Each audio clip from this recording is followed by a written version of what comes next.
The wildfire emergency in British Columbia. Thousands of people remain out of their homes as fires burn around Okanagan Lake, and more than 2,000 properties have been evacuated near Kelowna.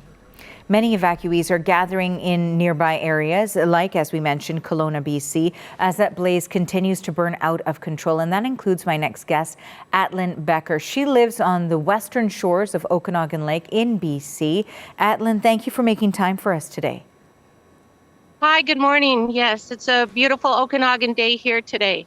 I hear you're not far from Vernon, BC. Let's talk a little bit more about the evacuation process for you. You had to leave on Saturday. How are things right now? How was that day for you?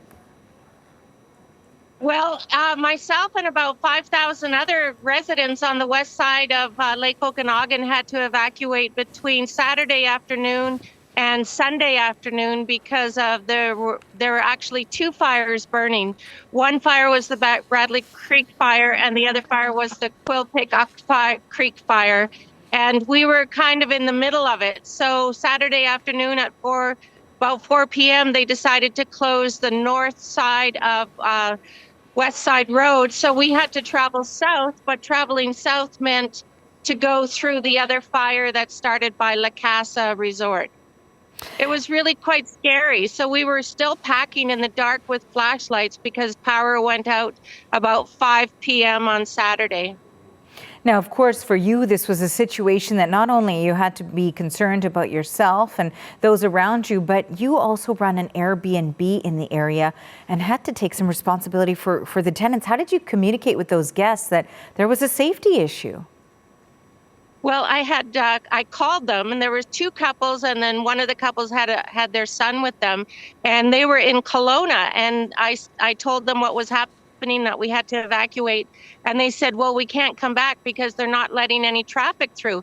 And then I said, well, what do you want me to pack for you? And, you know, along with packing my own things, I had to pack for 5 other people. So I went room to room, and I just collected all their electronic equipment, their cameras, their laptops, their phones, their passports, anything I could find. And I put it into a number of shopping bags that they had. And one of the ladies said, well, my suitcase is almost packed. Could you bring that? So I have a Toyota Tacoma, so I put as much as I could into the back of my truck. And then my partner had a car. He packed up his things. And then I have a small 13-foot Trillium trailer, and I put on my worldly possessions into the trailer, like my, one-of-a-kind oil paintings and things that you don't want to lose in the fire if there is a fire. So I called them and I asked them to meet me at the West Kelowna Emergency Resource Services Center, which was at Lions Club in West Kelowna. But by the time they got there, and by the time we got there, it was 12:30 and everything was closed. So hundreds of people had to sleep in their cars on that Saturday night. My goodness, I can't imagine what that experience... I'm just looking at a helicopter over there. I can't imagine what that experience must have been like for you. We're actually also showing our viewers right now some of the images that you sent to our producers of what the scene looked like on Saturday as you're describing the situation for us, where you had to act very quickly, not only for your own safety, also collecting the belongings of the guests who were staying at your Airbnb. I understand you're staying at a hotel now. What are the conversations like that you're having with others who are in a similar situation? Everyone seems really stressed out because they don't know any information. We haven't been receiving any information.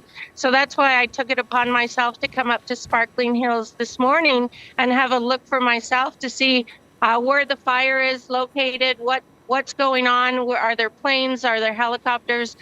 Is our house still standing? Is our neighbor's house still standing? And the answer is yes, absolutely. Everyone's house is still there. Well, that is certainly some good news. Thank you, Atlyn, for sharing your experience with us. We appreciate your time.